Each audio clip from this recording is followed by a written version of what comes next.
పార్టీకి big shock అని చెప్పాలి. మద్రాస్ హైకోర్టు ఒక సెన్సేషనల్ తీర్పునిచ్చింది. విశ్వాస పరీక్షలో పాల్గొనకుండా శ్రీనివాస్ సేతుపతి పైన నిషేధాన్ని విధించింది. తదుపరి ఉత్తర్వులు ఇచ్చే వరకు, జారీ చేసే వరకు ఓటు వేయకూడదంటూ, వేయడానికి వీల్లేదంటూ వెల్లడించింది. డిఎంకే నేత పెరియ కురుప్పన్ పిటిషన్ పైన మధ్యంతర ఆదేశాలను జారీ చేసింది కోర్టు. తిరుపత్తుదూర్ నియోజకవర్గంలో కేవలం ఒకే ఒక ఓటు తేడాతో ఈ వ్యక్తి పెరుకురుప్పన్ అనే వ్యక్తి పైన, ఈ సేతుపతి అనే వ్యక్తి టీవీకే పార్టీకి సంబంధించిన ఎమ్మెల్యేగా ఒకే ఒక ఓటు తేడాతోని గెలిచాడు. టీవీకే చేతిలో ఓడిపోయిన డిఎంకే అభ్యర్థి పెరియ కురప్పన్, ఆయన ప్రస్తుతానికి టీవీకే అభ్యర్థి శ్రీనివాస్ సేతుపతి గెలుపుని సవాలు చేస్తూ ఆయన మద్రాస్ హైకోర్టుని ఆశ్రయించారు. డిఎంకే అభ్యర్థి ఆశ్రయించడంతో హైకోర్టు దీని పరిగణలోకి తీసుకొని ఫ్లోర్ టెస్ట్, ఏదైతే బల ప్రదర్శనకు సంబంధించి చీఫ్ మినిస్టర్ విజయ్ ఫ్లోర్ టెస్ట్లో ఆయన ఓటు పనికి రాదు, ఆయన ఓటుని మీరు పరిగణలోకి తీసుకోకూడదు అంటూ హైకోర్టు సెన్సేషనల్ కామెంట్స్ చేసింది. మొత్తం మీద విజయ్కున్న మెజారిటీ ఒకసారి మనం చూస్తే 107 సీట్లు. తిరుచి ఈస్ట్ని ఆయన రాజీనామా చేశారు. మొత్తంగా 107 సీట్స్ అని చెప్పుకోవచ్చు. 107 ప్లస్ కాంగ్రెస్ ఒక 5, లెఫ్ట్ పార్టీలు ఒక 4, అంటే 116.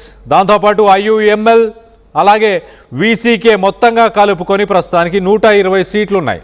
ఆ 120 సీట్లలో ఒకటి తగ్గిపోయింది ఇప్పుడు, అంటే 119 మాత్రమే, అంటే మ్యాజిక్ ఫిగర్కి ఒక్క సీటు ఎక్కువ మాత్రమే విజయ్ దగ్గర ప్రస్తుతానికి ఉన్నాయి. మరి ఎవరైనా వీసీకే నాయకులను మనం చూసాం. ఇటు విజయ్ స్పీచ్ ఇచ్చిన మొదటి రోజే వీసీకే నాయకులు ఆయనని క్వశ్చన్ చేయడం స్టార్ట్ చేశారు. నేషనల్ యాంథమ్ కంటే ముందు తమిళలకు సంబంధించిన ఆ స్టేట్ పార్టీకి సంబంధించిన ఆ గీతాన్ని ఎందుకు ఆలపించలేదు అంటూ క్వశ్చన్ చేశారు వీసీకేకి సంబంధించి, అలాగే లెఫ్ట్ పార్టీలకు సంబంధించిన నాయకులు. సో మొత్తం మీద విజయ్ని క్వశ్చన్ చేయడానికి రెడీగా ఉన్నారు. వీసీకే పార్టీ క్యాబినెట్లో సీట్స్ని పొందడానికి కూడా వాళ్ళు మొగ్గు చూపుతున్నారు. మరో పక్కన ఐయుఎంఎల్ కేరళలో ఒక బర్త్ని కూడా కాంగ్రెస్తో మాట్లాడి ఒక డీల్ని కూడా కుదుర్చుకుంది. సో ఇలాంటి సమయంలో ఒక ఇద్దరు కానీ ఎవరైనా క్యాబినెట్ కావాలని గట్టిగా పట్టుపట్టినా, ఫ్లోర్ టెస్ట్లో వెనకడుగు వేసిన విజయ్ ప్రమాణ స్వీకారానికి, చీఫ్ మినిస్టర్గా తన బల ప్రదర్శన చేసుకోవడానికి కొంత కష్టంగానే ఉండే అవకాశం ఉంది. మరోపక్కన అన్నా డిఎంకే పార్టీ ఒకసారిగా చీలిపోతుంది. పార్టీ రెండుగా విడిపోయే అవకాశం ఉంది. పళనిస్వామి మరి డిఎంకేతో కలిసే అవకాశం ఉందా? పళనిస్వామి ఏఐడిఎంకే పార్టీకి అధినేతగా ఉండాల్సిన అవసరం లేదు, ఆయనకి అన్నా డిఎంకే పార్టీకి ఎటువంటి సంబంధం లేదు అంటూ వేలుమణిని పార్టీ అధినేతగా షణ్ముగం, మాజీ మంత్రి షణ్ముగం ఆయన ప్రెస్ మీట్ పెట్టి మరీ మాట్లాడారు. మొత్తం మీద ఇంట్రెస్టింగ్ టర్న్అవుట్ అని చెప్పొచ్చు. దీనికి సంబంధించి కొంత లేటెస్ట్ అప్డేట్ తీసుకునే ప్రయత్నం చేద్దాం. ఇటు ఏపీ నుంచి మా ఇన్పుట్ ఎడిటర్ కృష్ణమోహన్ అందుబాటులో ఉన్నారు. కృష్ణమోహన్తో మాట్లాడి తెలుసుకునే ప్రయత్నం చేద్దాం. కృష్ణమోహన్, చెప్పండి, ఎలా చూడాలి? ఒక్క సీటు ప్రస్తుతానికి అతని ఓటుని కన్సిడర్ చేయకూడదు అంటూ హైకోర్టు ఉత్తర్వులు జారీ చేసింది. దానివల్ల విజయ్ ప్రమాణ స్వీకారం, బల ప్రదర్శన ఏమైనా కొద్దిగా అక్కడ ఏమైనా ఇష్యూ క్రియేట్ అయ్యే అవకాశం ఏమైనా ఉందా? కళ్యాణ, హైకోర్టు ఈరోజు ఒక తీర్పు అయితే ఇచ్చింది. రేపు విజయ్ 13వ తారీఖున బల నిరూపణ చేసుకోవాల్సిన సమయం ఆసన్నమవుతున్న నేపథ్యంలో హైకోర్టు ఇచ్చిన తీర్పు మరొక స్థానానికి కిందకి నెట్టింది విజయ్ పార్టీ టీవీకేని. అయితే దీన్ని ముందుగానే ఊహించారు, దీనికి ముందుగానే తెలుసు. దీనికి ఎందుకు కారణం ఏంటంటే తిరుపత్తూరు నియోజకవర్గంలో కేవలం ఒక్క ఓటుతోనే శ్రీనివాస సేతుపతి డిఎంకే అభ్యర్థి మీద గెలుస్తాడు. సో అది అఫీషియల్గా డిక్లేర్ కూడా అయింది, ఒక్క ఓటుతో గెలిచినట్టుగా తీర్మానం. దాని మీదనే వెంటనే ఆయన హైకోర్టుని ఆశ్రయించడం, డిఎంకేకి సంబంధించిన పెరియ కరుప్పన్ వెంటనే దాని మీద కోర్టుని ఆశ్రయించడం నేపథ్యంలో ఈరోజు కోర్టు ఒక తీర్పునైతే ఇచ్చింది. బాబు, నువ్వు ఓటు హక్కును వినియోగించుకోవడానికి లేదు, తదుపరి ఆదేశాలు వచ్చేంత వరకు. అయితే ఆయన ప్రమాణ స్వీకారం అయితే జరిగిపోయింది. నిన్న అసెంబ్లీలో ఆయన ఎమ్మెల్యేగా ప్రమాణ స్వీకారం అయితే చేశారు. కానీ హైకోర్టు ఇచ్చిన తీర్పు మేరకు రేపు మీరు తన ఓటు హక్కును వినియోగించుకోవడానికి లేదు. సో ఆ పక్కన ఇప్పటికే 108 స్థానాలు గెలిస్తే ఒకటి తిరుచు స్థానానికి విజయ్ రాజీనామా చేశారు కాబట్టి 107కి తగ్గింది. మరోవైపు ఇప్పుడు తిరువత్తూరుకు సంబంధించిన ఎమ్మెల్యే ఎవరైతే శ్రీనివాస సేతుపతి రేపు తన ఓటుని వినియోగించుకోవడానికి లేదు కాబట్టి ఆ బలగం 106కి తగ్గింది విజయ్కి. అయితే మిగతా పార్టీల నుంచి మద్దతు ఎలా ఉన్నాయి? మిగతా పార్టీల నుంచి ఎటువంటి ఇబ్బంది అయితే లేదు. మిగతా పార్టీల నుంచి మద్దతు కాంగ్రెస్ నుంచి 5, బీసీకి నుంచి 2, ముస్లిం లీగ్ నుంచి 2, వామపక్షాల నుంచి 4, అలాగే ఇప్పుడు ఆసక్తికరంగా అన్నాడీఎంకే నుంచి కూడా పూర్తి మద్దతు కనపడుతుంది. కారణం ఏంటంటే ఇందాకనే స్పీకర్ సంబంధించిన వ్యవహారంలో కూడా అన్నాడీఎంకే పూర్తిగా చీలిపోయింది. దాదాపుగా 30 సీట్లు అన్నాడీఎంకేకి సంబంధించిన నేతలు మాజీ మంత్రి షణ్ముగం నేతృత్వంలో వేలుమనని నాయకుడుగా వెన్నుకొని దాదాపుగా 30 మంది ఎమ్మెల్యేలు టీవీకే బలపరిచిన వ్యక్తికి స్పీకర్గా ఎన్నుకోవడంలో సహకరించారు కాబట్టి దాదాపుగా ఆ బలం చేరుతుంది. అదే రేపు జరగబోయే బల పరీక్ష ఏంటి అనేది ఒక పెద్ద చర్చగా జరుగుతుంది. నిజంగానే విజయ్ ఆ బల పరీక్షను నెట్టుకొని వస్తారా? రేపు ఆయనకు అనుకూలంగా ఎన్ని ఓట్లు పడతాయి, వ్యతిరేకంగా ఎన్ని ఓట్లు పడితే, అనుకూలంగా ఎన్ని ఓట్లు పడితే ఆయన మ్యాజిక్ ఫిగర్ని దాటి ఎన్ని ఓట్లు ఆధిక్యంలోకి ముందుకు రాబోతున్నారు అనేది చర్చ.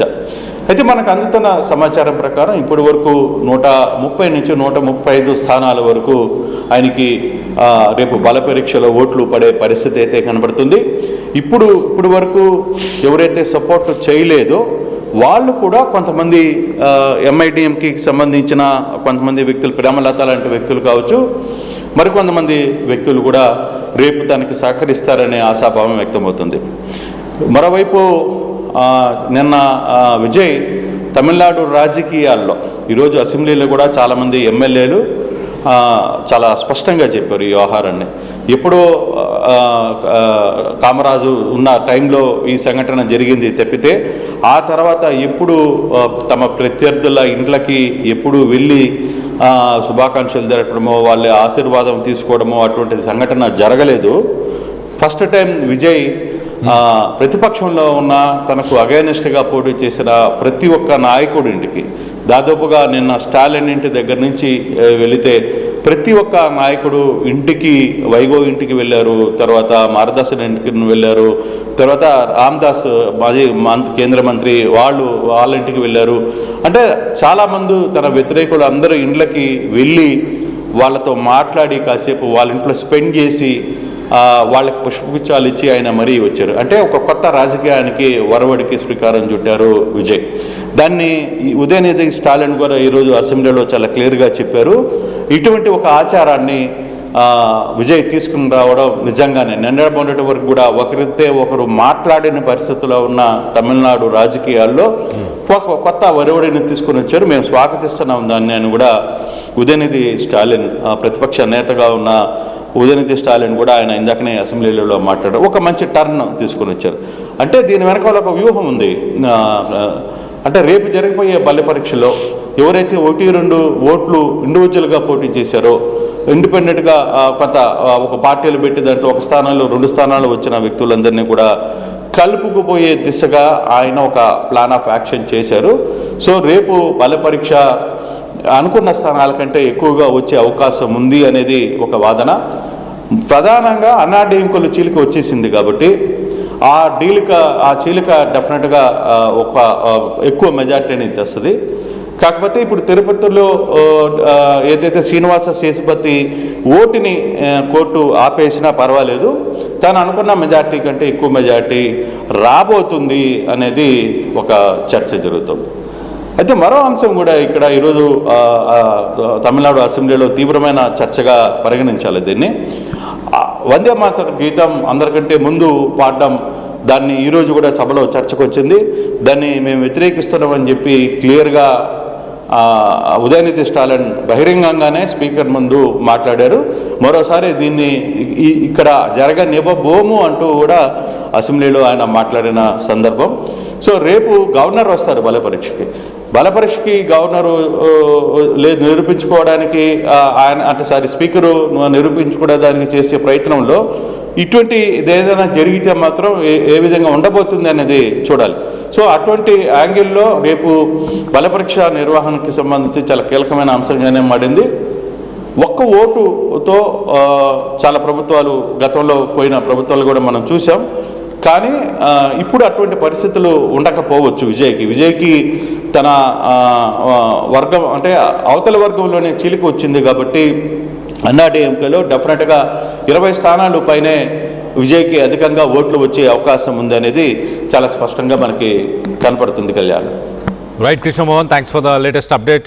మొత్తం మీద బల ప్రదర్శనకు ముందు టీవీకే పార్టీకి బిగ్ షాక్ అని చెప్పొచ్చు. మద్రాస్ హైకోర్టు సంచలనమైన తీర్పు తీసుకుంది.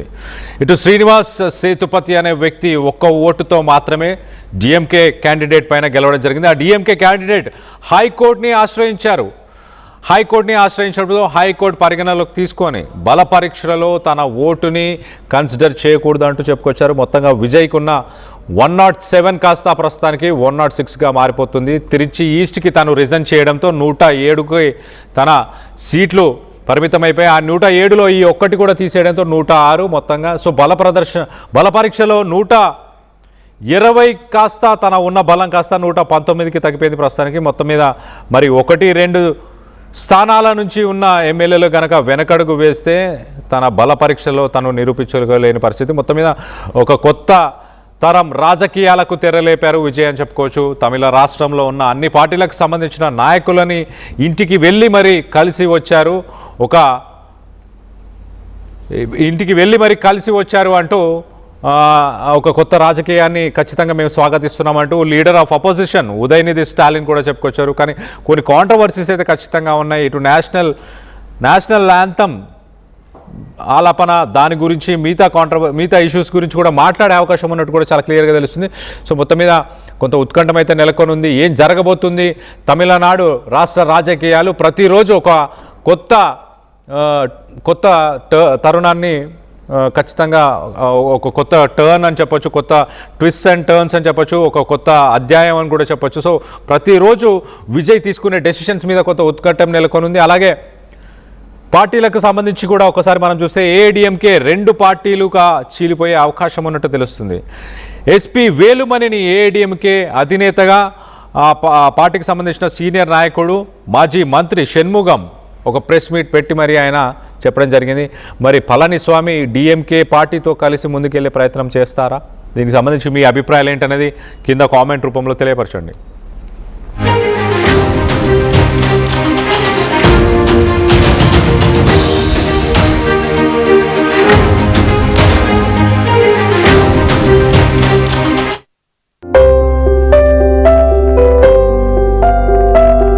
చిన్న చిన్న ఆనందాలు 35 ఏళ్లుగా నా జీవితంలో లేవు.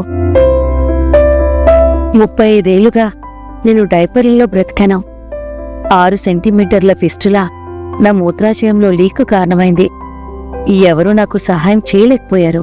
ఏఐఎన్యూలో వైద్యులను కలిసే వరకు అక్కడ వారు రోబోటిక్ శస్త్రచికిత్సతో నాకు పరిష్కారం ఇచ్చారు.